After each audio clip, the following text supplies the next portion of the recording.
সূরা ফাতিহার প্রথম লাইনটা খেয়াল করেন, আলহামদুলিল্লাহি রাব্বিল, মাশাআল্লাহ, আরেকটু জোরে, আলহামদুলিল্লাহি রাব্বিল, একটা বাক্য।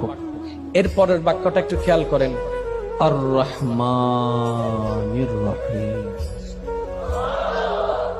আপনি কি কখনো ভেবেছেন এই কোরআনুল কারীমে সূরা ফাতিহার মধ্যে আল্লাহ স্টার্টিং এভাবে করলেন কেন?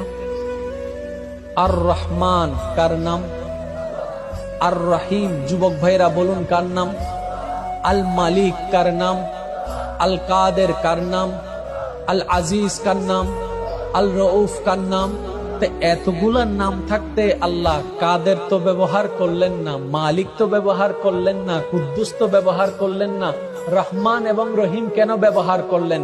রব্বে করিম কোরআনের শুরুতে ফাতিহার ভূমিকায় আল্লাহ পাক সমস্ত বান্দাদের মাইন্ডে একটা কথা বসাই দিতে চেয়েছেন, সেটা হচ্ছে, ও আমার বান্দারা, তোমাদের জীবনটা হবে গুনার উপরে, তোমাদের ডানে গুনাহ, বামে গুনাহ, সামনে গুনাহ, পিছনে গুনাহ।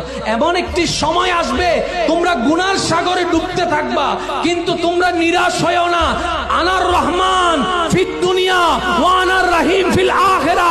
তোমাদের দুনিয়াতে দয়া করার জন্য আমি রহমান আছি, আর হাসরের ময়দানে মাফ করার জন্য আমি রহিম আছি।